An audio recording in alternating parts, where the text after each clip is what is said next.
And we're back with another episode of Today and Tomorrow in Scottsdale with Don Henniger and Kevin Maxwell. Kevin, how are you, man? I'm doing great. How are you doing? You got a big smile on your face. You know why? We got about 4 bottles of tequila sitting on the table right in front of you. You're just waiting for this podcast to end, aren't you? Brian, I've been like trying. We got it. Hang on, man. Willpower. Yeah, Just 30 minutes, man. It's all we need. Yep. So our guest today is Brian Raab. He's CEO and founder of Tequila Corrido. Brian certainly is no stranger to the food and beverage lineup in Scottsdale. Don, I'm sorry. I didn't mean you forgot the intro so fast you're I wanted to on hijack. I need to hijack 30 seconds. Only the third time I've hijacked the podcast. You're going to hijack me? You haven't had any tequila yet. You're going to hijack me? I know.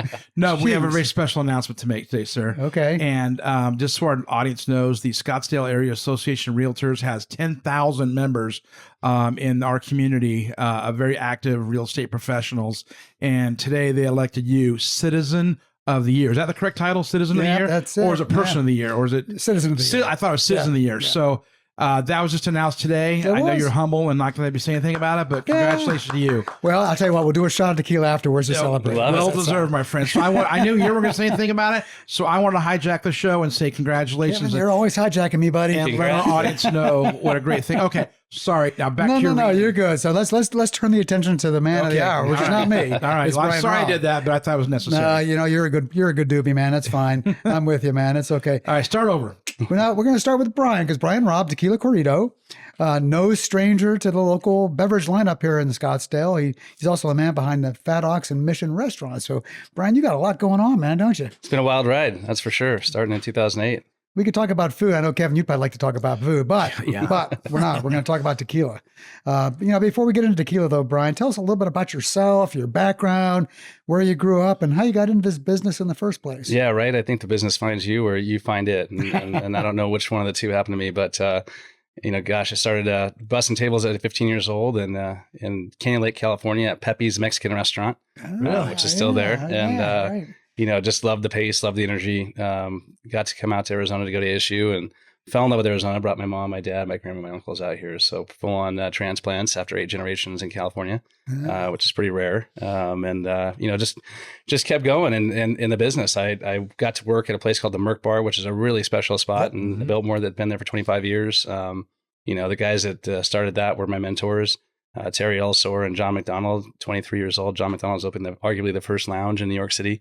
It morphed, coming to the godforsaken desert, Arizona, from California, and thinking that I had it all figured out, and then realizing there was just so much more to life, and there was such an opportunity to be a part of such unique concepts and see what Arizona was doing, and just the relationship from the snowbirds coming into town to, the people who lived here, the culture, and just what Arizona had. I always thought Arizona had a better food scene than California back then. It has a very underrated food scene, doesn't it? It does, very much. We've had a couple of chefs on the show, and there's good stuff going on in Arizona when it comes to the restaurant business. Amazing. It's amazing. And there's such a great, especially right now, there's such a resurgence. So it's good to see. Yeah. It is. Yeah. Nice time to be living here. So let's get into the story about Tequila Corrido. Yeah. How did that happen? It's fascinating story. It's a crazy deal. So, opening mission in 2008, on a prayer and a dream, I was, ran out of money. And I remember my contractor telling me, you need $75,000 for flooring. And I looked at him and I said, that's $7,500. $75,000 for flooring. We had to redo all the floors in there and the patios, and it was pretty funny. But, and I go back and show up with all this tile that I found from some demolition site, and told him, look what I got. They got these 24 by 24 tiles. And he looks at me and goes, Brian, this is going to cost me more just to level this floor to make those actually work. He goes, I'm going to go to Home Depot. I'm going to buy you a tile saw. You're going to cut all these 12 by 12s. And I'm going to give you the receipt. Make sure you take it back because you can't afford the tile saw. Right. And so I spent my summer cutting tiles, in 2008, that summer there. And I'll never forget a guy named Brad Hoover walking in. And Brad Hoover was larger than life. He's a fellow baldy like us. And, it got about a foot on me. And I'm it's 6 o'clock at night. There's no power in the building. It's starting to get dark. And I'm sweating and trying to finish up this room. I'm out of water. I'm out of everything. And I look over and this guy goes, hey, he goes, who's the owner? And I go, well, hand me those tiles and I'll tell you who the owner is. Yeah. And so he handed me the tiles and I look over my shoulder again I said, well, hand me those and those, because he picked them up with one hand, like 4 of them, and I'm beat. And so the next thing I know, we start talking, and he helps me finish off a room about this size, and we hit it off. And he had this tequila company. And so, fun fact, on the back of every little bottle, there's a little BH there with a halo on it, and so that's for Brad Hoover. Yeah, so he passed a little while ago, so Brad right? Hoover passed away. Gosh, about I don't know, 15 years ago now. That was a 15. Okay. And so, you know, it was really sad. And I had known his family. I knew his, his wife and he died young. Was he young? Yeah, he was really young. He had died of stomach cancer, and it was just kind of he didn't even know he had it. And so it was one of those things that actually, you know, in hindsight, I think it worked out, but you know, it was just a really tough go when he had two little boys he left at home. For sure. And so, you know, I kept in touch with the family and, you know, ended up actually helping his niece with a little restaurant job at our second restaurant called the House Brasserie in Old Town Scottsdale that we since sold. You know, ended up, you know, falling in love with the tequila, always liked it and always wanted to see it, you know, just thrive. And one day I got a phone call saying, if you ever want to own the brand, now's the time. It's in bankruptcy. And so, you know, I didn't know what I was doing. I went down and bid on it, more or less just to have the tequila to sell in the restaurants. I never thought I'd be sitting here talking to you guys about tequila. This is the furthest thing that ever came from my mind. So it was buying it, and it came with like 10 pallets of the original tequila, which was really cool. And so I thought, great, I can sell this in the restaurants, and I've got all this extra tequila. I'm sorry, was it 10 pallets total? 10 pallets total. Okay. Was what I was purchasing. All the añejos? It had a Blanco Repo Añejo. It didn't have any extra Añejo at that time. It was already out. And, you know, I blew through that tequila. We had just opened Mission Cureland, and so we had 2 missions now. And I blew through that tequila in almost 2 years, and we had just opened Fat Ox. So I was slowing it down. I started pulling it out of drinks actually, because I was like, I wanted to save it. I didn't want to see it go. Right. And if you go to Mission Cureland, the top 3 shelves are all the original tequila. Oh, so really? You'll see the actual original labels, and some of that original right there.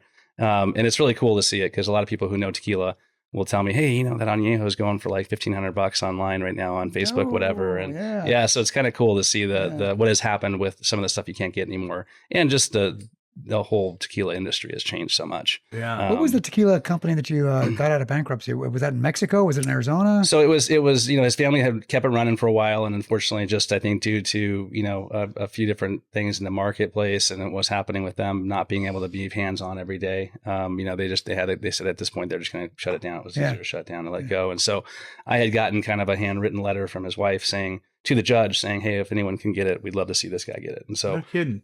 Yeah, so that helped me out a lot. I think that had I had gotten some nice, you know, applause from them to the judge, and I think the judge took pity on me and said, all right, let this guy have it. But and at the time you couldn't sell it to a distribution company, and then I couldn't buy it from them because the distribution companies didn't want to purchase it and then not be able to keep selling it.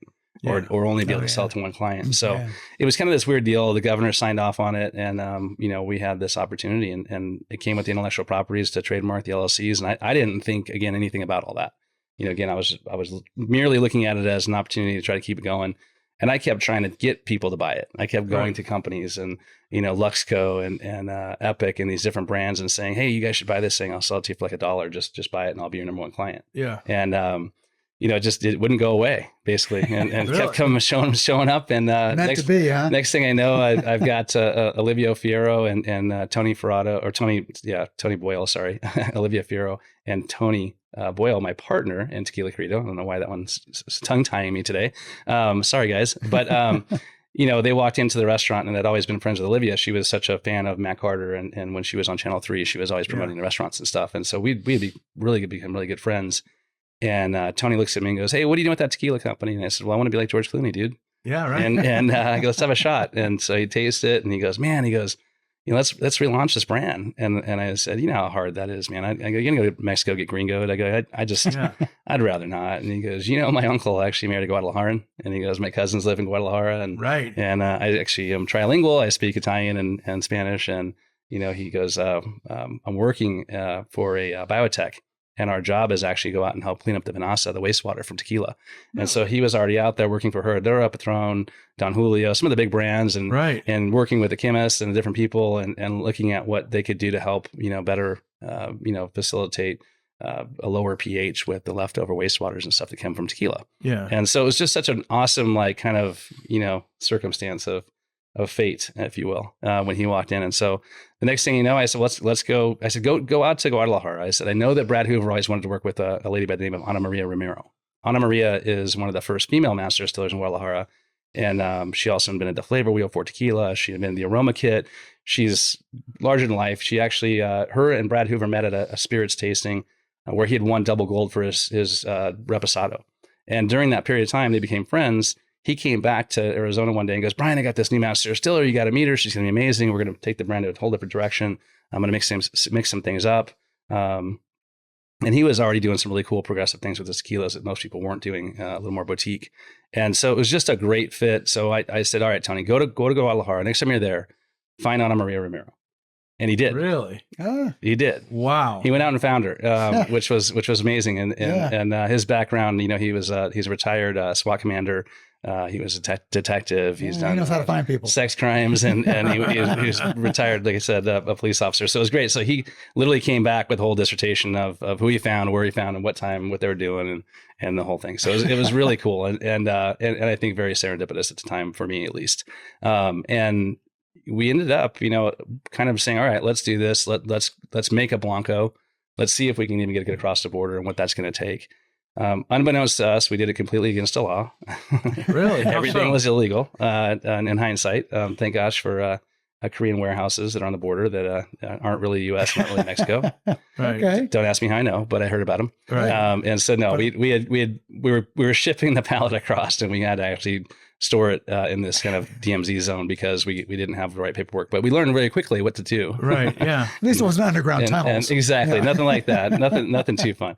But got the pallet across, and then at that time just really wanted to see if like I said, if we could even accomplish what that takes, from the taxation to the different transportation companies and how you have to make that all work. Yeah. And so we did it, and we said, all right, let's do it again. And at that time, we had a third partner named Mike Watts that came our way. That he was actually my landlord at the House Brasserie. Really? And I had just sold the house, and I brought him a bottle of tequila, and I said, hey, I got this for you. Thanks for letting me, sell the house to the gentleman that now has it, Joe Asari. And I said, if you're ever interested, we'll have some more, and I'll tell you the story behind this thing. And he goes, I'm actually planting agave at my resort called Castle Hot Springs. Really? And he goes, I'm actually really interested. That's an awesome place. Yeah. So right. that's Mike Watts' spot and Cindy Watts. Yeah. And he goes, listen, we should talk about this some more. And I said, well, we're actually going to Guadalajara, and we're going to be tasting Reposado. I said, and see which one we're going to pick. Do you want to come with us? And so we all trekked down to Guadalajara, and we picked out the Reposado. It was really funny, and I'll tell you that story too, because it's kind of unique on how we ended up getting to the barrels that we use. But so we all trekked down there, and then we came back, and he said, hey, I like what you guys are doing. Let's figure this out. So we launched about 5 years ago. We had our añejo come out, which is a 18-month añejo, which is pretty rare. And that came out during the pandemic. So we went to our very first state, which was a neighboring state of here, Nevada. Went to Las Vegas. And was that strategic, or was the reason why you went there first? We went there. Olivia was on air there for a couple of years. Oh, that's she was right. an anchor, and then she came back. Yeah. And so Tony and Olivia had a great network of friends there, and just the relationships. And so because of their kind of contacts, it took us to Vegas. That's a high liquor town, right? Yeah, there, it's crazy. It was crazy. I remember Vegas is a high liquor town. You're kidding? Well, no, when I used to go to Vegas on business, they had Lee's Liquors there. Yeah, and remember, and what it was fun about going to Vegas back then was unique was that at Lee's Liquors you could get stuff that you couldn't get anywhere else. I don't know if that's still true now. No, I think it's not the case, but maybe. But I used to like to go to Lee's Liquors and find something that was hard to find liquors. Yeah. And Olivia and Mr. Lee were really good friends. That's how we got in there. Yeah, and it's a small world sometimes. Yeah, it really is. It really is. Yeah, and he came out to Mayo Clinic out here right before he passed away when working on his stuff. Yeah, so he actually has a relationship to Arizona. But it was all those kind of relationships that made it like this is something we have to do. It's not like we were pushing a ball uphill at that time. So the unique part was it was during the pandemic, and so all the casinos literally had plexiglass in front of every table. Yeah. In front of you had to go here to do this, wash your hands there. It was still a very unique time. And we thought, hey, what a great time for us to enter the market and try to meet people and then move forward as they reopen. Hopefully we can grow with them. And so that was our second state. But so you've kept the branding and everything that kind of the same, I guess, but the products are completely different now, it sounds like. Changed the logos, freshened up the brand. Okay. We've got some amazing people that help us with that. The president of Tequila Corrido, Ken Fox, is also background in marketing and advertising. And so, our social media and everything that we do with that is the genius of those guys. Yeah. And that group back there. So Tony's daughter actually is our marketing manager as well. And so we keep it in the family, but it's been awesome to see what they've done. And we just hit 10,000 followers, which is really cool. All right. Congrats. It's taken us a little while, but that was a big one for us to try to hit that threshold. This tequila right now is not the same tequila I would have got it 5 years ago. Correct. And really, that's the thing about tequila in general, right? Yeah. You've got a 7-year agave. And so now I'll walk you guys through a little bit about the tequilas, but true. Blanco or white tequila, right? Is unaged. You're typically just getting off the still. Your agave, is something that the plant typically grows from 5 to 7 years. You're looking for the sugar content. So there's not necessarily an age that's going to be perfect. It's just about the sugar contents. And then what's how that was grown. We source all of our agave, and our distillery is in what we call the highlands. There's 2 regions, the lowlands and the highlands. And so we're in the highlands. In Mexico? Yeah. Okay. In Mexico, in Guadalajara, in a little city called Arandas. Okay. And so it's actually got a really high elevation. It's about 2.5 hours outside of the city. The Los Altos region? And so it is. That's I always forget. I don't know. I messed that one up. But it's the highlands in the and like I said, you got the lowlands, the 2 different regions there, but we're in the Arandas is the city that we're in. And that I believe it is that Los Altos area. Yeah. And again, I'm geographically challenged, so I apologize, especially when I'm there because I'm drunk, but I'm teaching. Of course. If you think about when you look at an agave and you see pictures of like the red soil, almost like a baseball diamond underneath it, that's typically a highland tequila. Okay. When you see like the grass and the volcanic going through it, that's usually a lowland. Okay. And again, that's not perfect science, but that's kind of a good way to look at it. And so we're in that area with the red dirt. It's that minerality and that content that makes that red. It really gives you a little bit more fruit forward on the plant itself. And when we say plant fruit, we mean, more of an agave taste, if you will. Yeah. But, and so Ana Maria, we went to her and said, look, she knew more stories about Brad and what he wanted to do with tequilas before he passed than we did. And so we really said, okay, listen, let's do the best we can with what we've got. Let's start with this Blanco. We let it rest for 30 days before we bottle it, almost like bottle shock. So it gets you a little less burn on the throat. So when you tasted it, that's why it was so smooth. Yeah. For a Blanco, especially at room temperature. Exactly. Not a lot of gringos drinking room temperature Blancos on a Wednesday afternoon. Sure. But you did it. So, and it didn't kill you, right? He's not done either. I'm not done. Nice. Even better. And then we go into our Reposado direct translation rested, right? So we're letting that tequila sit in barrels. And I say barrels because we actually do 4 different barrels. We do an American oak, we do a French oak, we do a Hungarian oak, and then we do a symphony barrel. And the symphony barrel we buy at Napa, but it's really cool. It's a symphony of wood. So it's actually 1, 2, 3, 1, 2, 3 around the barrel, and it's different wood staves. Was it used for wine before that? Nope, it's all virgin barrels. Everything we use is virgin. So it's kind of cool because we're not looking at anything else influencing the tequila but the wood. Yeah. And then so we're playing a little bit of mixology in a barrel, but in a way with different staves and time. So it's very, very clean. And all of our tequilas are certified additive free. Yeah. So there's about 3,300 tequillas in the world coming through the US.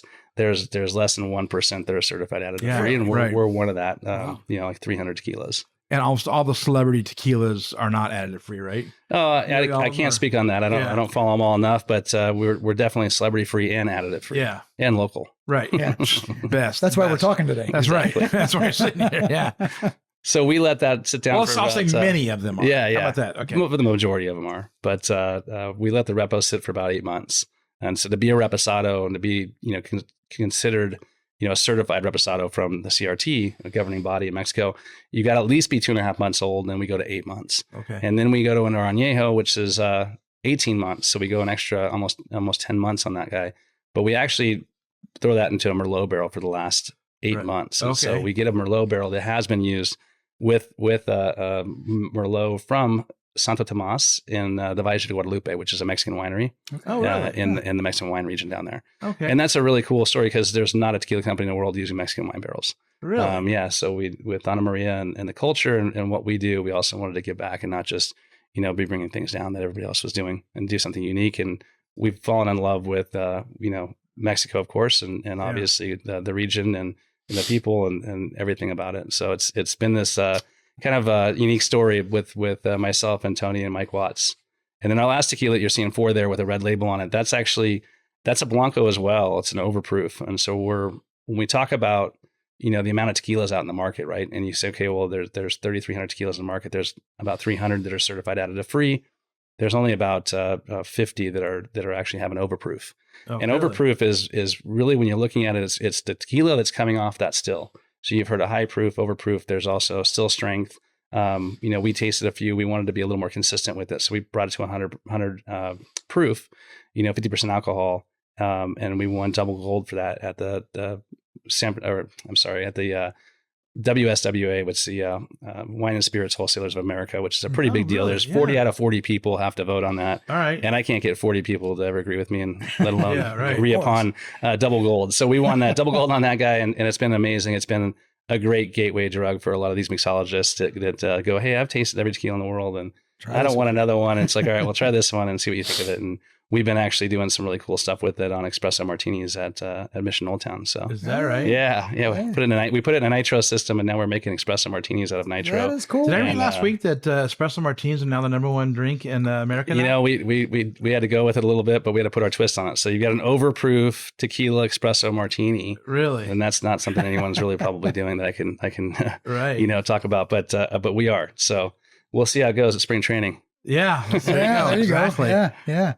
I'm curious about, just how the business operates a little bit. I mean, are you finding any challenges right now with what's going on at the border with tariffs and all that stuff coming in? I mean, how does that all affect how does the political environment affect your business? I mean, it definitely affects us. We saw it the last time, Trump was in office. We felt some hikes. It wasn't too bad. It wasn't anything that we couldn't navigate. We're blessed right now with the sense that, agave as a commodity has gone down. They've planted a lot, and so it's very cyclical because of that 7-year cycle, that 5 to 7 year cycle. So we're at a point right now where our COGS have been the best they've ever been, and we started at the highest, and we kept being told every year, "You're at the highest. Don't worry. Next year it's going to come down." And it got higher. Right. Next year it's going to come down, and as a startup, it was really, really tough on us. I mean, we're finally at a point right now, like I said, where we have wiggle room, and we can pay our distributors and not lose every single time we sell a bottle, because in the tequila business, in spirit business in general, you typically lose for the first 4 to 5 years. And we're still in that losing cycle, but as we're winning,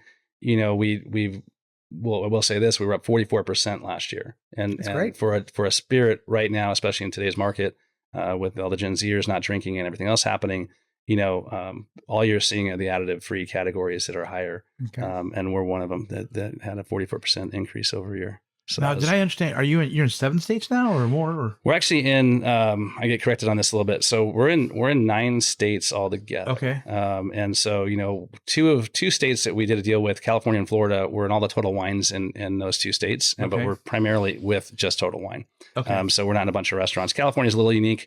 They're a dual distribution state, so you'll see us there with other, restaurants and nightclubs and bars. But we're also, like I said, Nevada, Arizona, New Mexico, Colorado, Texas, Tennessee, Michigan, and I don't know if I'm forgetting one or not. Your memory's pretty good. That's good. Yeah. But back to business for just a second.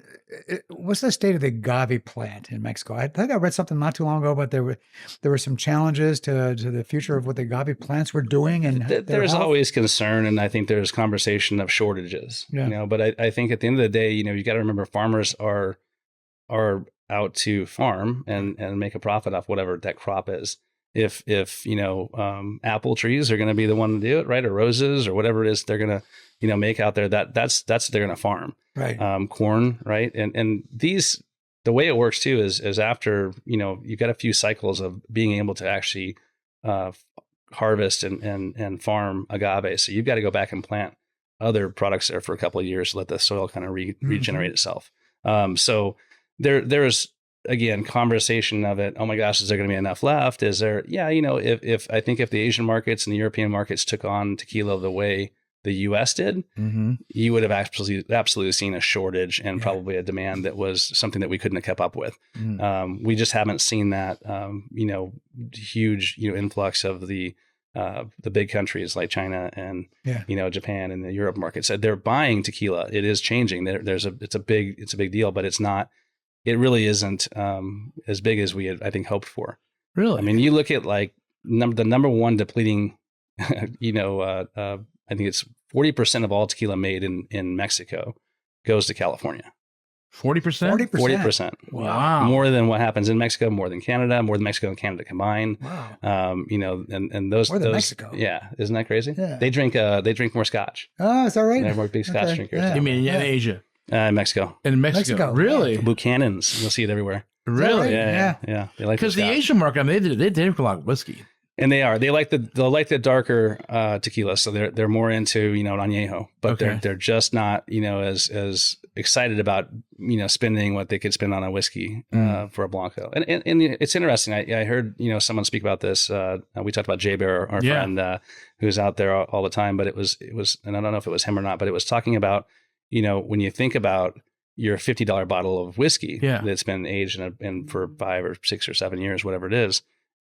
Think about a Blanco and you go, well, why am I paying $50 for a Blanco? It's this clear tequila. Yeah. Well, if you think about it, that agave has been aging for 5 or 6 or 7 years. Yeah. So it's really, you're just, it's two different things. One's actually in a barrel, one's in the ground. Yeah. Right. And to look at it at the process. And it's tough because you're trying to compete with vodka drinkers or, gin drinker that can pick up a bottle for 15, 16, $17 probably. Right. And so we are definitely a boutique tequila company that's, not trying to be the well tequila in every bar.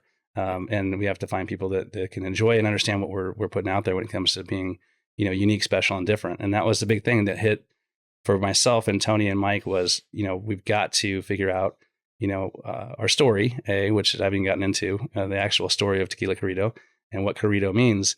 But, just knowing that we all wanted to come out of the gate with something that was going to be from scratch, our recipes, and unique and give somebody a taste that is different. People often are scared of tequila still to this day. Yeah, they are. Right? They've all had that experience. Mm-hmm. And my restaurant background was always, hey, taste this tequila. Oh my God, I can't drink that.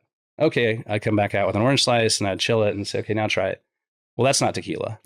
No, it actually is. It's just, you're used to what you're used to. And, this is just what we're doing. And so I think we've got a really an approachable tequila.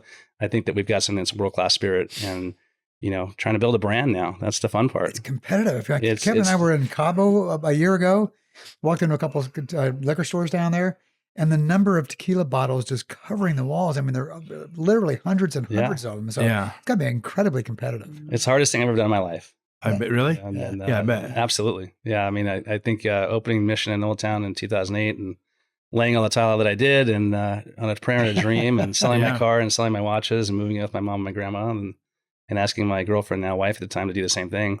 I thought that was hard, but this is definitely harder.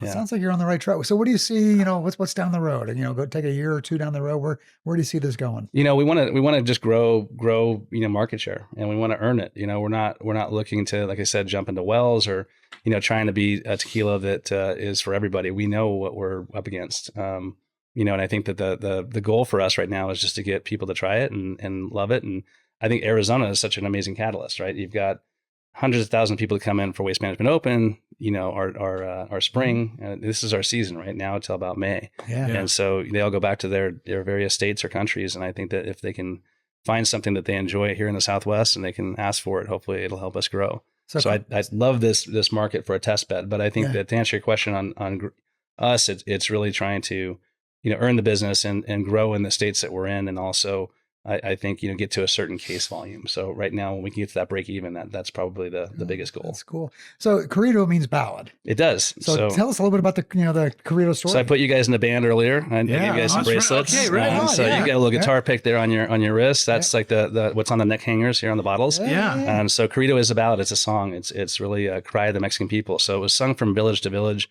whether it was religious persecution or politics or the things happening, the terrorists at the border.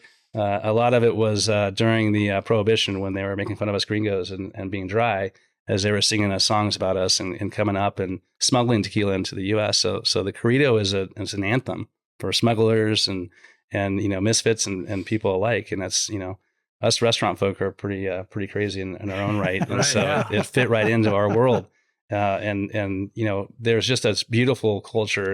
And there's also some narcos Corridos, which is the cartels that are hiring different guys to sing about the other cartel. Yeah. You know, the Biggie Tupac version of it all. Oh, really? But so there is some history there. But you know, again, where it came from, right? Right. Exactly. I guess I should have caught up with my time. Yeah, So thanks that version of that, right? Yeah, exactly. yeah, it's pretty funny.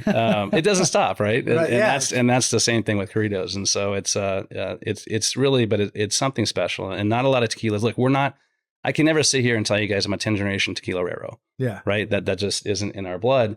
You know, we've got family out there, and we've got a beautiful tequila that we're trying to keep to the highest standards because we want to respect and you know, and showcase not only the country, but the people and especially what, you know, tequila is all about. But, you know, what we have is this beautiful story that can go further than all of us. That's fantastic. fantastic. Yeah. And it sounds like you knew quite a bit about tequila when you were laying tile that day too. You didn't just, I'd fallen in love with agave. Well, you know, I bartended throughout college, you know, so I had to taste every tequila that was behind the bar. Yeah. And so you've had some bad tequila. I've had some good tequilas and some bad ones. Yeah. Right. Yeah. I think from 18 to about 23, I couldn't even smell it. That was the bad tequila days. It was those days. Because growing up in Southern California, we would always sneak down to Tijuana. Yeah. And if you had an 18-year-old ID, it didn't matter who it was, you know, you could get drinks. So we drank all the rock goat and kept Tijuana in business for a long time, I think. Is that right? Yeah.